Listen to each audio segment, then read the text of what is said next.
आजकल हर तरफ बस एआई, ईवीज और डेटा सेंटर्स की ही चर्चा है, और हो भी क्यों ना। पर क्या कभी सोचा है कि इन सब के पीछे एक ऐसी इंडस्ट्री है जो इन सबको पावर दे रही है, लेकिन उसके बारे में कोई बात ही नहीं करता।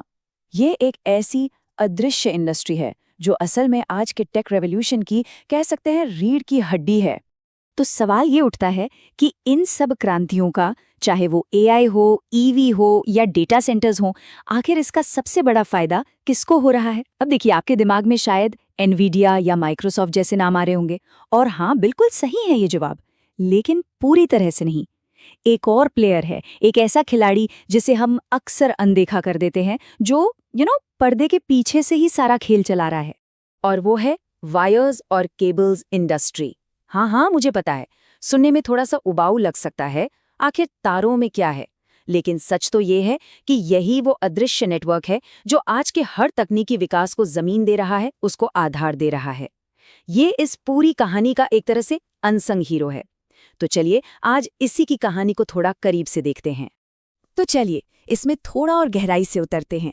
आखिर अचानक से इस इंडस्ट्री में इतनी तेजी क्यों आई है? वजह क्या है? देखिए, इसके पीछे हैं 5 बड़े शक्तिशाली ड्राइवर्स जो इन तारों और केबल की मांग को बिल्कुल आसमान पर ले जा रहे हैं। सबसे पहला ड्राइवर, सरकार के विद्युतीकरण कार्यक्रम।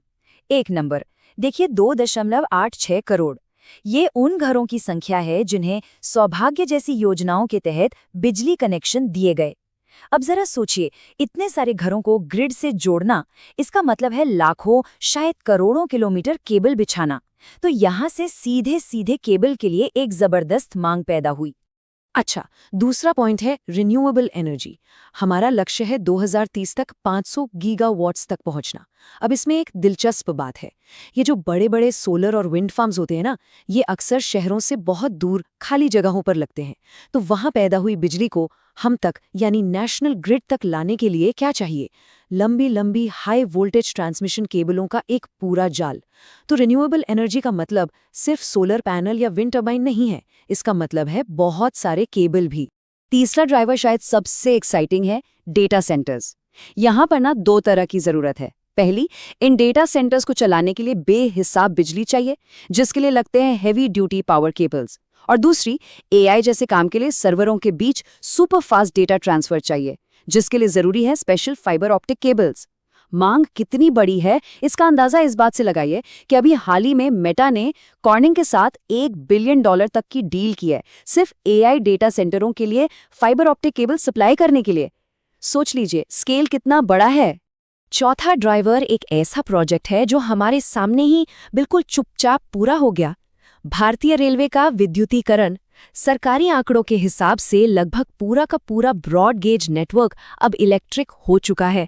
और आप सोचिए, इस पूरे बदलाव में हर एक कदम पर केबल्स ने कितना महत्वपूर्ण रोल प्ले किया होगा। और 5वां ड्राइवर, इलेक्ट्रिक वाहन यानी ईवीज। देखिए, जैसे जैसे सड़कों पर ईवीज बढ़ेंगी, वैसे वैसे एक मजबूत चार्जिंग नेटवर्क की जरूरत भी बढ़ेगी। और हर एक चार्जिंग स्टेशन को ग्रिड से जोड़ने के लिए क्या चाहिए? Special power cables. तो ये इस सेक्टर के लिए एक और नया और तेजी से बढ़ता हुआ मांग का स्रोत है। तो ये तो साफ है कि मांग तो जबरदस्त है, लेकिन कहानी यहाँ खत्म नहीं होती। असली बात यह है कि ये सिर्फ ज्यादा केबल बेचने के बारे में नहीं है, ये पूरी इंडस्ट्री ही बदल रही है, और ये पॉइंट समझना बहुत जरूरी है। तो हो क्या रहा है? हो ये रहा है कि मांग का नेचर बदल रहा है। पहले मांग आती थी साधारण बिल्डिंग वायर से, मतलब घरों में लगने वाली आम तारें, जो लो वैल्यू प्रोडक्ट्स हैं। लेकिन आज मांग आ रही है हाई वोल्टेज केबल से, जो रिन्यूएबल एनर्जी प्रोजेक्ट्स में लगती हैं। मांग आ रही है स्पेशल फाइबर ऑप्टिक केबल से, जो डेटा सेंटर्स में लगती हैं। मांग आ रही है हैवी ड्यूटी इंडस्ट्रियल केबल से। ये सब हाई वैल्यू चीजें हैं। इसका मतलब साफ है, ये इंडस्ट्री अब सिर्फ वॉल्यूम में नहीं बल्कि वैल्यू में भी तेजी से आगे बढ़ रही है। लेकिन एक बैलेंस्ड व्यू रखना हमेशा जरूरी होता है। इस पूरी कहानी की चमक के साथ साथ इसके रिस्क्स को समझना भी उतना ही इम्पोर्टेंट है। तो चलिए अब इस इंडस्ट्री के चैलेंजेस पर भी एक नजर डालते हैं। तो यहाँ पर 2 मेन रिस्क हैं। पहला, रॉ मटेरियल, खास करके कॉपर यानी तांबे की कीमतों का उतार चढ़ाव। अब देखिए, कॉपर केबल्स का मेन कंपोनेंट है, तो अगर इसकी कीमत अचानक से बढ़ जाती है तो कंपनियों के प्रॉफिट मार्जिन पर सीधा असर पड़ता है। और दूसरा रिस्क है बढ़ता हुआ कंपटीशन। जब कोई सेक्टर इतना अट्रैक्टिव लगने लगता है तो जाहिर है नए प्लेयर्स मार्केट में आते हैं। इससे प्राइस वॉर हो सकता है और जो पुरानी कंपनियां हैं उनका मार्केट शेयर कम हो सकता है। अच्छा, इन रिस्क और अवसरों के बारे में वो लोग क्या सोचते हैं जो असल में ही इस इंडस्ट्री को चला रहे हैं? चलिए इस सेक्टर की कुछ टॉप कंपनियों के मैनेजमेंट की बात सुनते हैं, उनका क्या कहना है। KEI इंडस्ट्रीज का मैनेजमेंट काफी पॉजिटिव है। वो कहते हैं कि उन्हें केबलों की मांग में कोई भी कमी के संकेत नहीं दिख रहे, चाहे वो इंडस्ट्री हो, घर हो या डेटा सेंटर्स हो। मांग लगातार बढ़ रही है। और उन्होंने एक और जरूरी बात बताई कि वो रॉ मटेरियल की बढ़ती लागत का एक बड़ा हिस्सा आगे कस्टमर्स को पास ऑन कर पाते हैं। ये उनके मार्जिन को प्रोटेक्ट करने का एक बहुत इंपॉर्टेंट मैकेनिज्म है जो उस रॉ मटेरियल के प्राइस रिस्क को थोड़ा कम कर देता है। पॉलीकैब का मैनेजमेंट भी लगभग यही बात दोहरा रहा है। उनका कहना है कि मांग का बेस बहुत ब्रॉड है, मतलब मांग सिर्फ एक जगह से नहीं बल्कि गवर्नमेंट स्पेंडिंग, प्राइवेट इन्वेस्टमेंट और रियल एस्टेट सभी जगह से आ रही है। मांग का इतना फैला हुआ होना ये इस इंडस्ट्री के लिए काफी अच्छा संकेत है, क्योंकि इससे किसी एक सेक्टर पर डिपेंडेंसी कम हो जाती है। तो इन सारी बातों को जोड़कर देखें तो इस पूरे विश्लेषण से हमें क्या सीखने को मिलता है?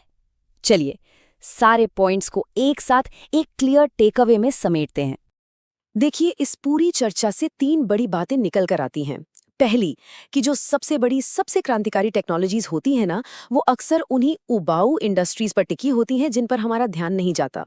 दूसरी, कि ये वायर्स एंड केबल्स इंडस्ट्री अब सिर्फ ज्यादा माल बेचने वाला बिजनेस नहीं रह गया है, ये अब हाई वैल्यू प्रोडक्ट्स और एक स्ट्रक्चरल ग्रोथ की कहानी बन चुकी है।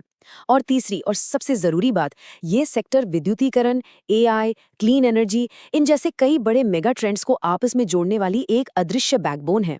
तो अगली बार जब कोई AI या EV की बात करे तो याद रखिएगा कि इन सबको असल में पावर कौन दे रहा है। और हाँ, आखिर में एक जरूरी डिस्क्लेमर, प्रतिभूति बाजार में किया गया निवेश बाजार के जोखिमों के अधीन होता है। निवेश करने से पहले कृपया सभी संबंधित दस्तावेजों को ध्यान से पढ़ लें।